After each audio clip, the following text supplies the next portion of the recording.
Having your own home is awesome, but it's also a lot of work. The good news? Finding help for your projects is easier than ever. Introducing Angie, the app that puts all your home care needs at your fingertips. Need a pro to fix that emergency leak? Maybe find someone to build a deck, or even set your seasonal tasks on autopilot. Angie can handle all that and more. Expert pros, hundreds of home projects, clear pricing, and the easiest way to book and pay in seconds. This is Angie, your home for everything home.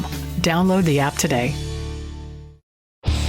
Hi, this is the bad boy, Joey Janela, and you're listening to the Going in Raw podcast. Joey Janela always goes in.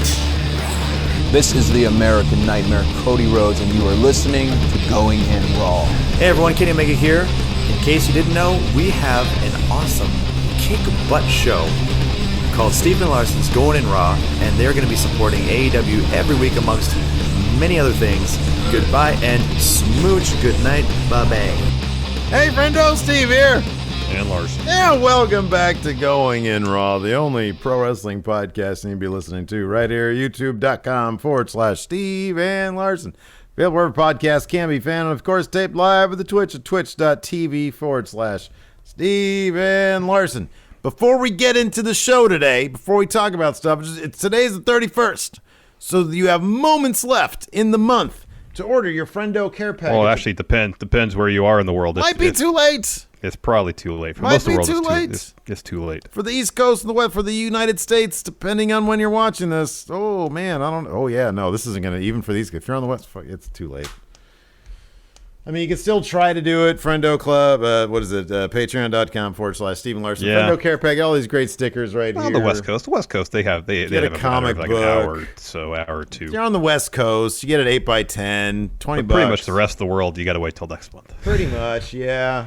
I mean, you'll just have to wait to get it, but you can pledge anytime. For $50, you get all that stuff, the Friendo Care Package plus a cool shirt and really fancy holographic sticker right there. Anyways, Patreon.com/Stephen Larson. I think I wrote down in your notes and my notes that to talk about that later, but I just did it now instead. Well, I mean, that's good because if, say someone in the mountain time zone where it's just like maybe pushing midnight, Like they get right the beginning at of the the moment. show, they could do it right now, get it in before midnight, and then get their stuff next month. Right, exactly. Before we get started, I'll just give this quick shout out to new patrons. Dr. Zoidberg, Sean Taggart, Barracuda, William Knowles, and right in the nick of time, Kyle Sturman with the new and he's getting the whole shebang there. He's getting the shirt and everything. So thank you very much. Awesome. AEW, pretty fun show tonight. It was okay. Yeah, it was a fun show. It was fine. No, I love that main event. I thought the main event was rad. Yeah, it was fun. I actually thought that Dynamite was better this week than it was last week. I thought it was really good this week. You can tell these tape shows because they have a lot more talky bits in it. Sure. Yeah, maybe. It seems like. Yeah. This was talkier than your usual episode or I guess your live episode of Dynamite, but it wasn't necessarily to its detriment. It's just an observation. I thought as opposed to last week, my main problem with last week wasn't that it wasn't a fun show or something. It's just nothing really happened. There wasn't like a lot of stuff happening. This week a lot of stuff happened. Something massive happened. QT Marshall turned man. heel, starting his own faction. I marked out so big for this. I did not see this coming. I should because there's so many factions. But the fact that he has his own faction of students from Nightmare Factory I like that. Is such a great idea. It's such an pretty awesome cool concept because, we're so used to things in other wrestling companies just being so drawn out. That I just think that QT's going to be embarrassed here, and the next week he's going to continue to be embarrassed, and it's going to build and they'll have like a match, and it'll be an emotional thing. No, tonight he gets embarrassed by Cody, who's just honestly a piece of shit, and turns on him. I mean, is he a heel? I kind of feel like in my eyes he's totally a face. I know that his actions seem very I don't think heel. He's a heel. It seems that way because it was the violence on the ring steps and such. I get that. Very They're trying to establish him on the heel, but it's not like Cody doesn't have this coming to an extent. Even during this match, and they'll build up to it last week, he said, if I have an opportunity to put you in the figure 4, I'm not going to sink it in. If I have an opportunity to hit the crossroads, I'll let it go. And, there's like an instance where he could have put his boot to QT's face, didn't do it. It's just so condescending. He opens the ropes for him so he can get back in the ring. It's just so damn condescending. It's Cody saying, I'm the top of the mountain. Yeah. Woo! Yeah. You're at the bottom. And of course, someone who is pride in their work, who works hard, it's understandable to see them be put off by that. Like what? I'm not man enough to take your offense. I'm not man enough to eat a crossroads or to get locked into a figure four. You don't want me to find a way out of it, Yeah. Right. You want to keep me down. Yeah, absolutely. So he turns on him, starts what I'm referring to as, thanks to Ian Imhoff, our friendo, the Marshall Plan, which if they don't use that, you know what I might do tonight? I might design a T-shirt for the Marshall Plan and send it to him. I'll put it out publicly on Twitter, like, look, dude, the Marshall Plan, this is what you got to use, because I don't think the government can copyright an economic stimulus plan for Europe from post World War II. I don't think they're allowed to do that. I don't think so. So I'd say the Marshall Plan or nothing, Larson. We also saw the debut match in AEW for one Christian Cage versus Kazarian. And Christian, I mean, besides, looking like he hasn't had to deal with the cardio aspect of being in a ring. I thought he looked pretty winded towards the end, but apart from like one or two little slight mistimings in the ring, I thought it came across really well. I thought the story they were telling was pretty good. They went a full 15 minutes. I thought it delivered, man. I thought it was good. Yeah. I think that the one Christian thing, Hall of Famer, yes or no? No. The one thing I would love to see though is I thought this match was good, but they're kind of doing with Christian what WWE did with Edge a little bit, in that when he comes back, coming back is the thing. It's like when I remember Christian, I was sort of like his catchphrase, outwork everybody, right? When I think of Christian Cage, I don't think of a workhorse.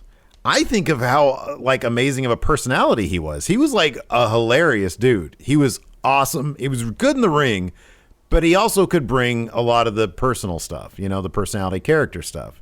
That's what I think of. I don't think of him as like, oh my God, he's this amazing technical wrestler who could, outwork everybody. So I want to say, honestly, I just want the dude to go heel. That's what I want. I want him to go heel. Well, I don't necessarily know if they mean by outwork everybody, they mean work rate.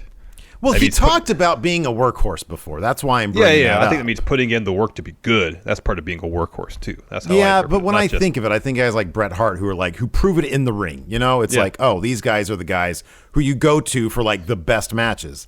So you think his catchphrase should be outwork everyone, prove me wrong? Yes, I do. All right. No, I don't know. I just, a little personality goes a long way, especially with a guy who I know.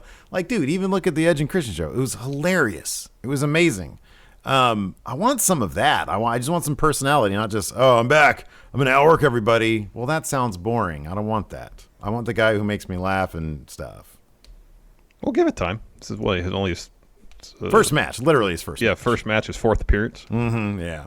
Give it time. First two appearances, he didn't even talk. Nope. Yeah. So that was good. And then we had the main. A lot of stuff happened tonight, but we had also, of course, that wonderful main event, Arcade Anarchy, which saw the return of not just Trent, but Sue and Chris Statlander. Which was awesome. She looked like $1 million with her little sort of Bowie inspired, whatever it was, thing going on there. It was pretty awesome. It was a pretty cool show. Dude. It was fun. It was a fun match. It was a fun match. It's a fun show. For sure. You want to kick things off? Let's get into it. All right. Yeah, let's kicked off with Christian Cage. Christian versus Frankie Kazarian. Throughout the build to this match, and during this match, they were really hyping up the history between the two of them. I think they said the last had a match 7 years ago at TNA. Mm-hmm. And as we mentioned earlier, this match delivered. There was a couple spots that were a little rusty. Mm-hmm. That one where Christian was supposed to do the backflip out of the belly to back and land his feet. Timing looked like it was a little bit off, but minor things. Otherwise, crisp. Told a good story. Kazarian did everything he could to try to avoid eating a kill switch. In the end, he didn't do enough. Mm-hmm. Ate a kill switch. Yep. And I like that Kazarian is using the chicken wing, crossface chicken wing. Yeah, it's cool. As a finish now. I like that. I like when people... It's like Bob Backlund. Yeah, but I like when people just don't say, all right, this is my finish for the duration of my career. Yeah. You know? Yeah. I'm going to try something new. Yeah, I like that. I like that. I appreciate that. You should always be evolving as a wrestler. Mm-hmm. Absolutely. Changing. Christian picks up the win. Hits the kill switch. And then, who knows what's next for Christian Cage in the future in AEW. I imagine he will have to go and pick up a few wins before he eventually gets a shot at Kenny Omega, whoever the champion is by the time he gets his title shot. Yep. After that, we had a Darby Allin and Sting video, little short film these little things that Darby Allin makes. This one, of course, about Matt Hardy. The general thesis of this particular short film was he talks about Matt being broken down, and because he can't gain the influence via his in-ring ability like he used to, he's overcompensating now. He's replacing that by throwing money at people. And the influence and respect he used to gain from being in the ring can only now be bought. But he says Matt's money doesn't mean shit to him. And he used the word shit. He's not the only person who cursed and used the word shit. Jade Cargill said shit also in her video package afterwards. Said, she's talking to Red Velvet again. By the way, I love these video packages with her. They are perfectly done. They're great. She says, when I showed up, I looked and walked like money. And when TK booked me, I made money. Red Velvet, talk all that shit. You cannot be me. I am that woman. I am that bitch. It was awesome. Haha Jackson here in chat has a comment about Christian's work rate. Says he's an amazing feeder. The way he works, you don't notice how good he is. I remember when he signed with AEW, so many wrestlers were talking about, I think it was Dax from FTR, that Christian has like the best footwork. Yeah. Maybe it's a situation that he's so good you don't even notice it. He's just so smooth. It just seems seamless. I don't know. Yeah, I'm not. Look, man, he's a fine wrestler. I'm not saying he's a bad wrestler. I'm just saying, I remember the guy more for just how much entertainment he provided me, not with wasn't like. I know he's a Hall of Famer, right? Yeah. After that, Cody versus QT Marshall. Match of the year candidate. Match of the year. QT gets a jobber entrance. He did. Cody gets the full punk with circumstance. It too. They brought it up. Nightmare Academy, Nightmare Family, all surrounding the ring. It was all like, hey, let's all watch Cody embarrass our trainer, essentially. Yes, that's exactly what it was. Yeah. And early on, Cody had an answer for everything QT was throwing his way. Eventually, QT kind of slyly pulls Cody down, maybe by the hair. Cody gets himself out of that situation. He's about to stick his boot in QT's face. He stops.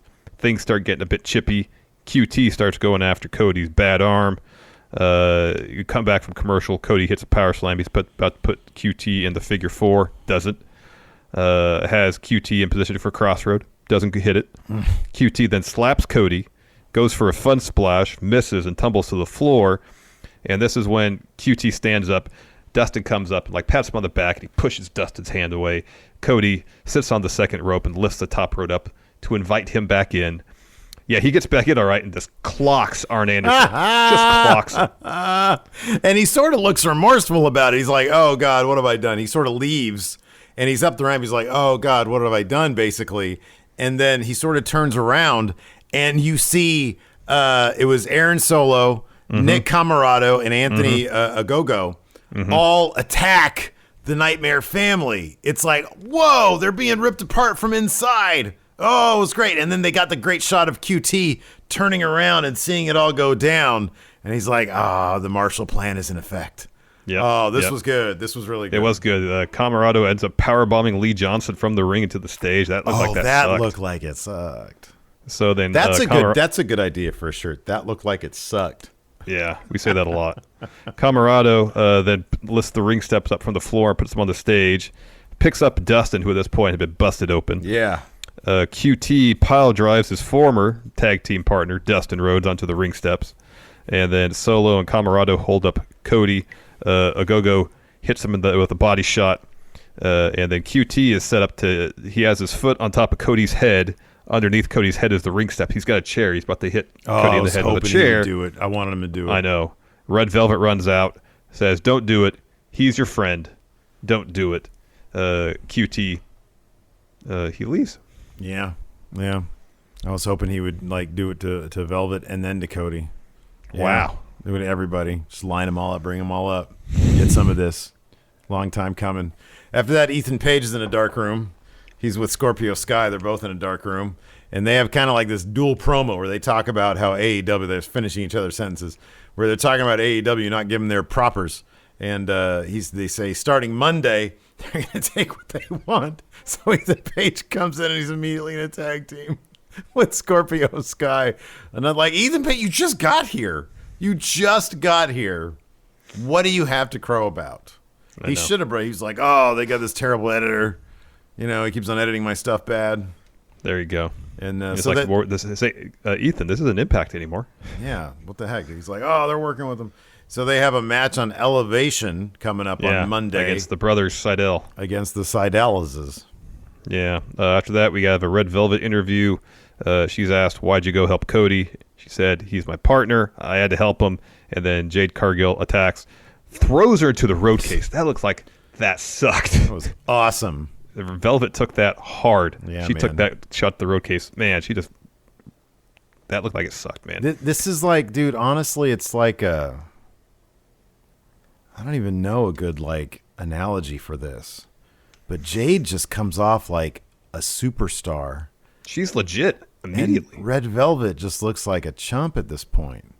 She ain't gonna win this match. No, I like Red Velvet quite a bit. I think she's really good. She's really good in the ring. Yeah, but here's the thing.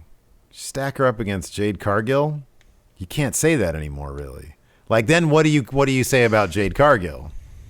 Well, you said it. She looks like a star. Like $1 million, man. Yeah. And Red Velvet looks like a really wonderful hand in comparison. Good hand in comparison. I like that Jade, after throwing Red Velvet into the road case, goes, look, I broke my heel. Yes. Like she's just complaining about breaking her high heel. I know. Like, great. Jade should be Goldberg at this point. They should do Goldberg with her. That'd be great. Anyways, after that, we had Mox promo. This dude woke up no juice, Larson. No juice for Mox. He says, I can empathize with old Mox here. How, today, too? Also today? I know you mentioned me? that the other day. No juice. Oh, today was fine. It was neither a no or surplus of juice day for old Larson. It was just a normal day. Oh, man, I got to get you some of that. Oh, crap. You know what I forgot to bring in here? What? Is Dr. Lipkin in here? Dr. Lipkin got us because I was like, who is this from? Because I didn't recognize. I thought it was like one of our sponsors or something sending us something. He sent us 2 big boxes of some Mrs. Fields chocolate chip cookies. Amazing. I mean, maybe at some point I'll bring your box over, or I can just keep them. It's up to you.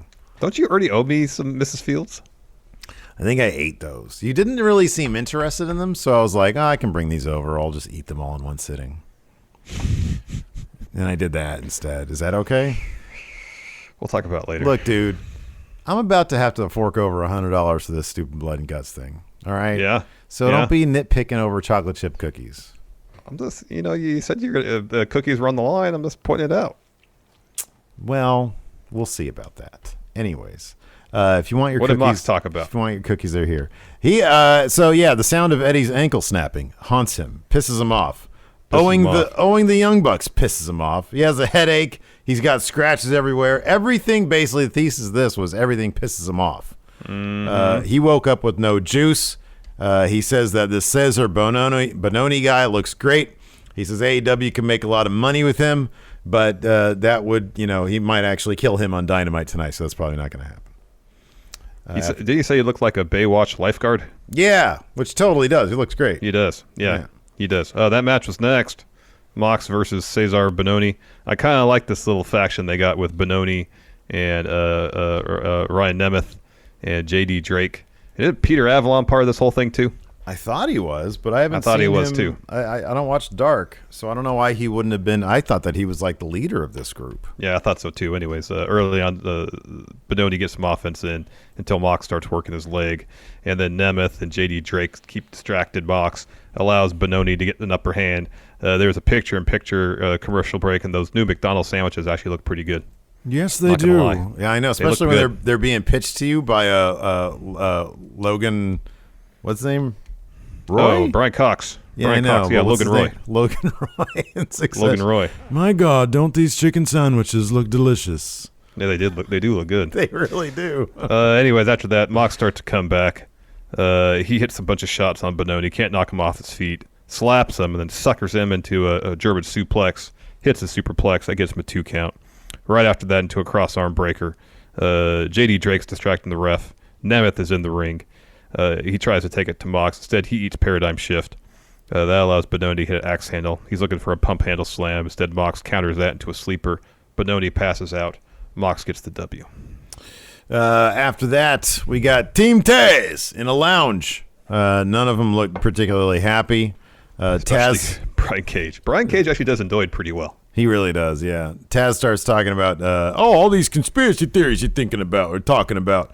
And then Ricky Starks very quickly cuts him off.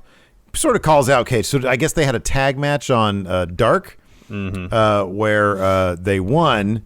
And he says, it felt great. It felt like old school Team Taz. And Cage says, he's like, but, Brian, how did you feel about it? And Cage stands up and he's like, you know what? I think you should have tagged me in sooner so that we could have won our match sooner. And then Taz sort of says, oh, no, everything's fine. See? Clearly. Yeah, everybody cool down. Everything's fine. Hey. I thought this next bit was pretty great. So it's the MJF giving Pinnacle their gift.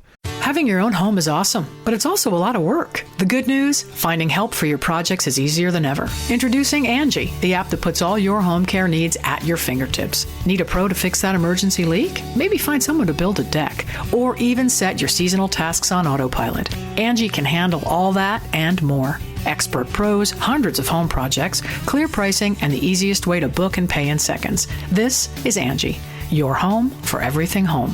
Download the app today. This episode is brought to you by Sweet Northwest Cherries. So you're at the grocery store or online, and you're thinking, cherries. You know they're delicious. But did you also know that Sweet Northwest cherries are loaded with phytonutrients? They can help you sleep better, reduce stress, and recover from exercise faster. Plus, they're low glycemic and packed with antioxidants. Learn more at nwcherries.com/sweethealth. This episode is brought to you by ZipRecruiter. If you're a business owner who's hiring, it may be challenging finding the right person for your role. Consider posting your job for free at ZipRecruiter.com/Spotify. When you post a job on ZipRecruiter, it gets sent out to over 100 top job sites with just one click. Then, their matching technology finds people with the right skills and experience and actively invites them to apply. So while other services can be overwhelming with way too many options, ZipRecruiter finds qualified candidates fast. Try it for free at ZipRecruiter.com/Spotify. That's ZipRecruiter.com/Spotify. ZipRecruiter, the smartest way to hire.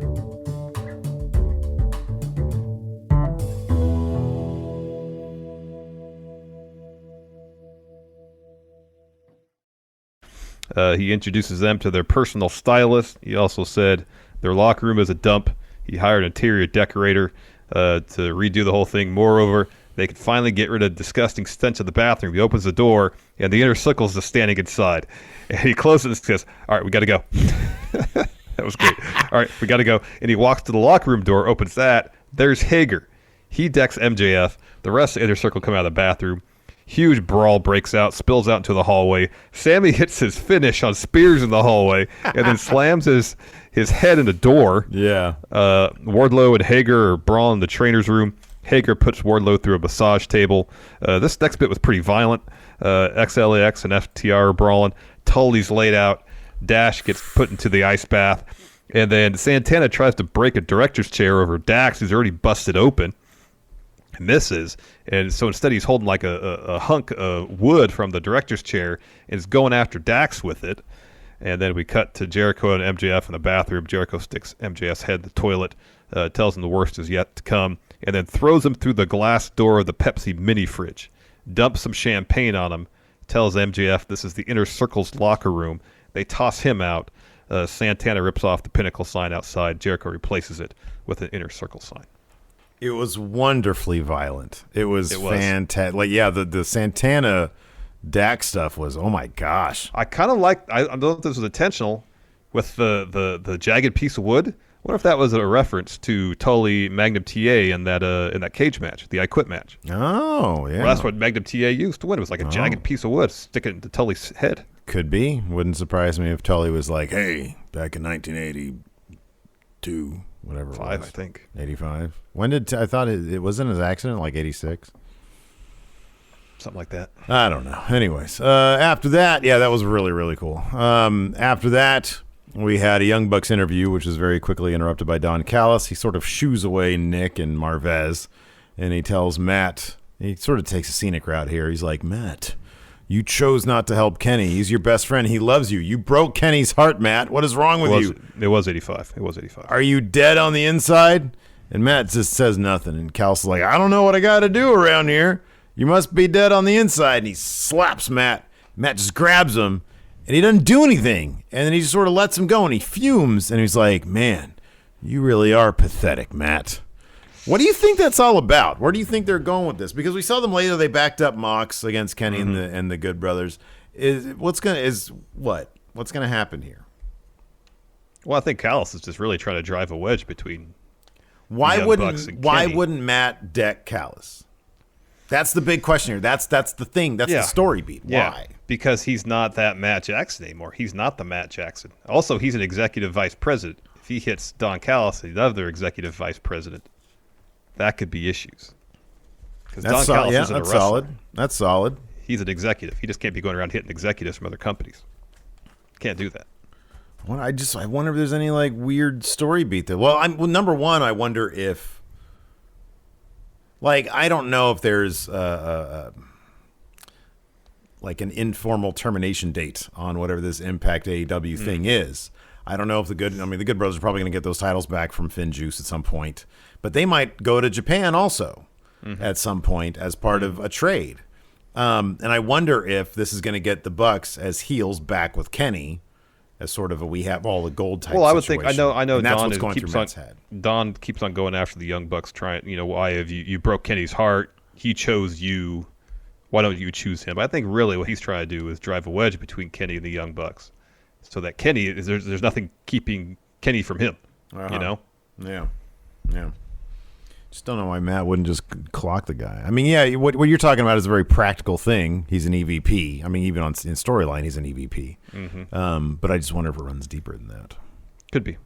Yet to be revealed. So next we get the Lucha Brothers. Laredo Kid taking on Kenny and the Good Brothers. Before the match began, Phoenix and Penta had a little bit of a promo essentially saying Kenny's luck's run out. Lucha Brothers, they beat the Young Bucks last week. Now they're coming for all the titles. This match was a bit of a slow burn, especially at the beginning. The heels, Kenny and the Good Brothers, just isolated Laredo Kid forever. Once they got the advantage, they just isolated him seemingly for an eternity. Because the Lucha Brothers and Laredo Kid started out really fast. They were super kicking the shit out of Kenny. Oh yeah, hit a bunch of topes. But once the heels got the upper hand, they just isolated Laredo Kid. Good Brothers look for a magic killer. Penta breaks that up. Match breaks down. Phoenix head kicks Kenny. Penta follows with a destroyer. Phoenix looking for a springboard. Carl Anderson catches him, hits a spine buster. Laredo Kid breaks up that pin. Laredo Kid jumps off the top. Kenny catches him, but hits a powerbomb V-trigger that gets him a 2. Sets up for a one-winged angel. Laredo Kid reverses that into a Ronda that sends Kenny out of the ring. Now Laredo Kid hits a suicide dive here that's worthy of like Ray Phoenix territory. Yeah. Lucha Brothers send Good Brothers out of the ring. Meanwhile, back in the ring, Laredo Kid blocks a V-trigger from Kenny. Phoenix hits the walking PK on the ropes onto Kenny, and then Laredo Kid hit a nasty-looking Michinoku driver on Kenny for a 2 count. Laredo Kid goes for a Phoenix splash, misses. Kenny hits him with a V-trigger, one-winged angel to get the win. Afterwards, Mox kind of slowly wanders out on stage while Kenny and the Good Brothers celebrate. As he makes his way to ringside, Young Brothers come out too. They hit the ring. Omega and the Good Brothers flee. After that, we had a Britt Baker. I mean, it's kind of an interview. It was supposed to be an interview, but was it supposed to be Rebel. Tony? Rebel conducted the it. I interview, think Tony's supposed to. But it was basically just sort of a hype promo for Elevation coming up. After that, we had Ty Conti and Sheeta versus Nyla Rose and the Bunny. Before this match, Matt Hardy did a quick video promo. He says, I'm going to make the Dark Order pay for the money I lost But tomorrow I start getting 100% of my earnings again because we're in quarter 2 now. And he's going to party after Ty Conti pays for the Dark Order. This is fun stuff. Finish saw Shida try for a fun splash from the top onto the Hardy Bunch, but they catch her, and then Ty comes off the top also, take them all out, goes back in. Vicky distracts the ref, so Bunny gets a kendo shot in, then hits her finish for the win. Fun match. After that, we had a Jurassic Express promo. Jungle Boy challenges Bear Country to a match because they keep on throwing Marco around. And then Marco, they sort of give a shout out to Godzilla versus Kong. They're sponsor of the match next week, I think they said. Oh, yeah. And then Marco's got a new King Kong tattoo. Got a new King Kong tattoo. And that, it was Luchasaurus was like, what the heck, man? I'm a dinosaur. But Godzilla's not supposed to be. Is he supposed to be a dinosaur? No. He's a giant lizard. He's a giant lizard. reptile. Yeah, but not necessarily a dinosaur. But yeah.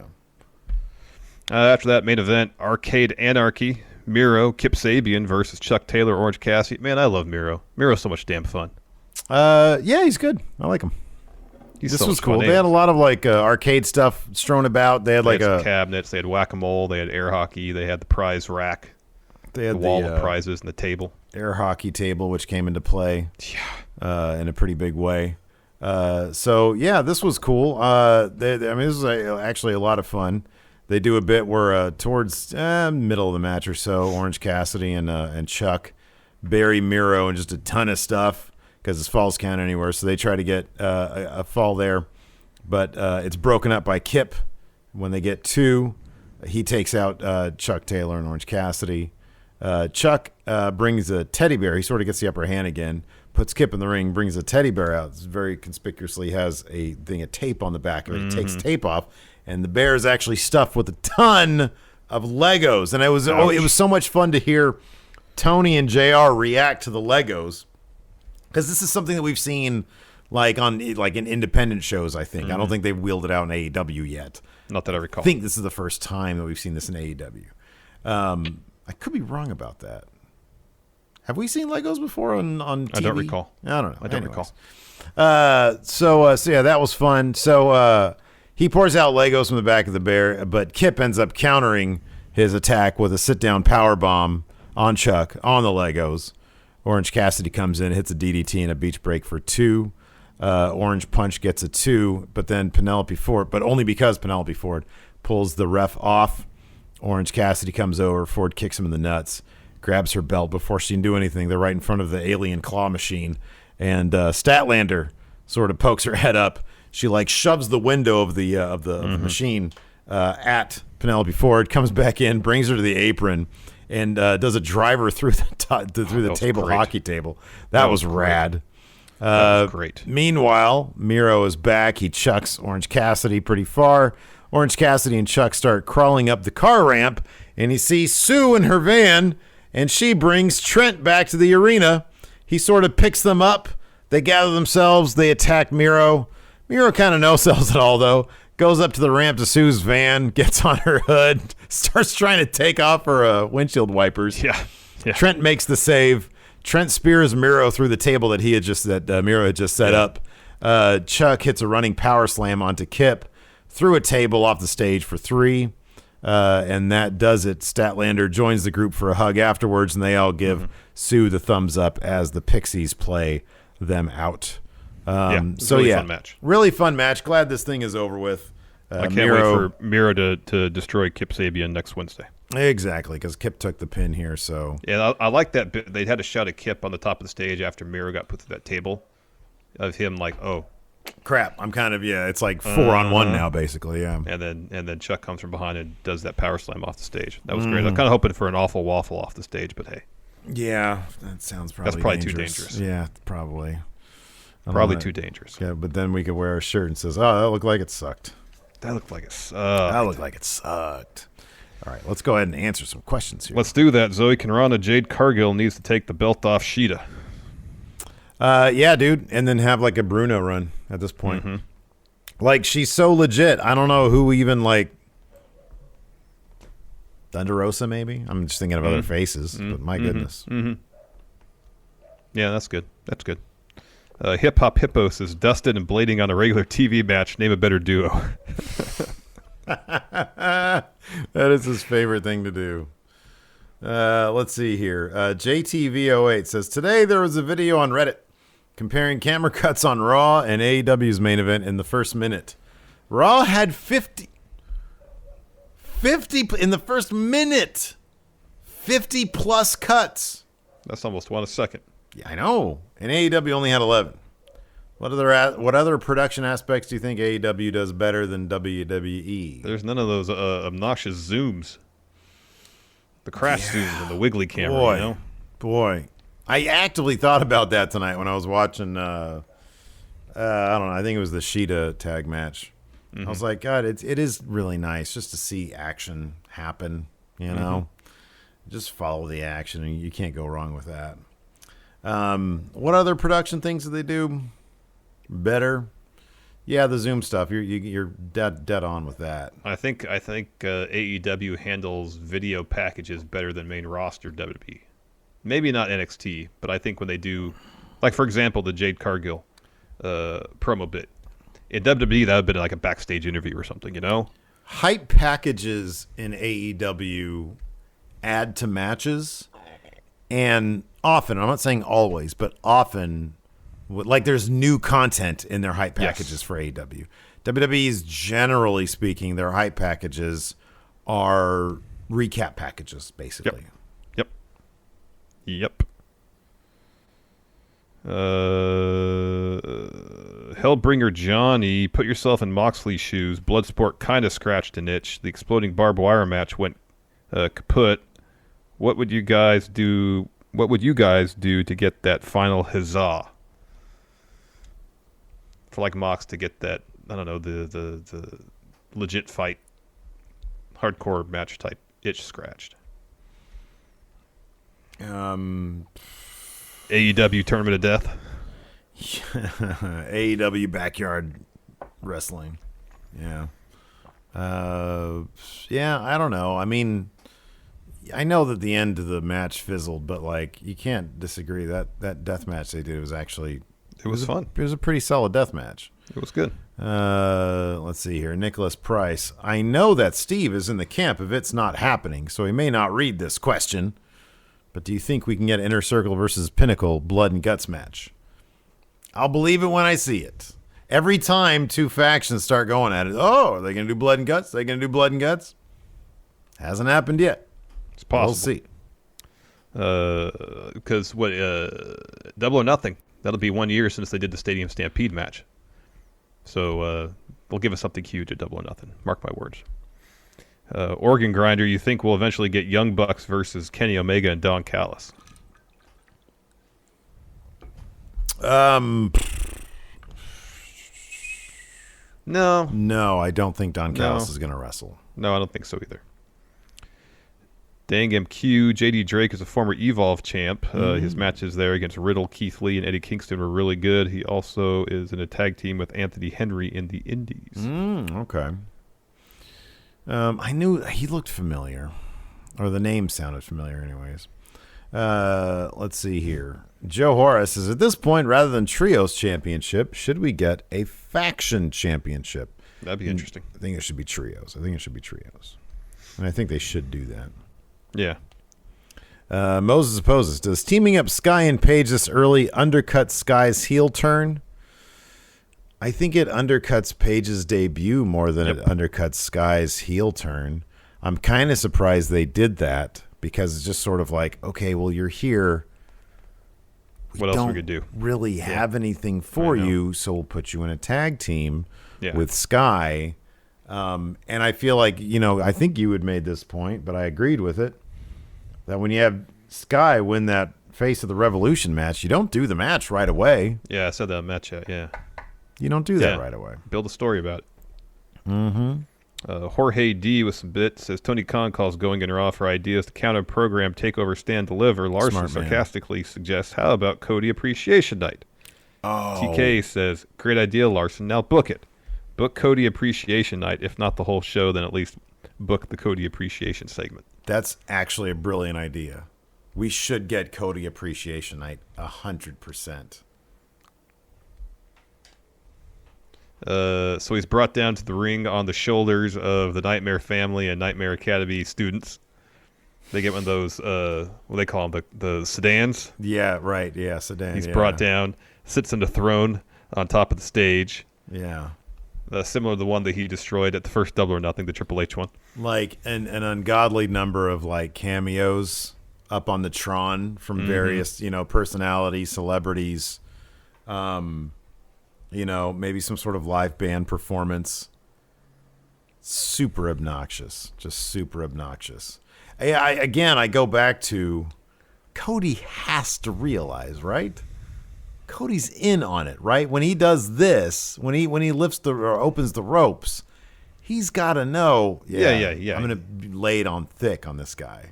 Yeah, this is a dick thing aspect that this of it, guy yes, would yes. do. Yeah, but now does he think he's actually the heel in this situation, though? That's the question. Well, yeah, I mean, the face isn't going to be. Well, Cody's always like, oh, I don't believe in heel face stuff. But I mean, everything that QT did tonight screamed bad guy. Yeah, you don't threaten to take a guy's head off. No. Heel Long Heavy rename some AEW factions so they can actually have good names. All right. I don't think Inner Circle's a bad name or Pinnacle's a bad name. I think the logos aren't great. Inner Circle is a decent enough name. I mean, look, Inner Circle is probably a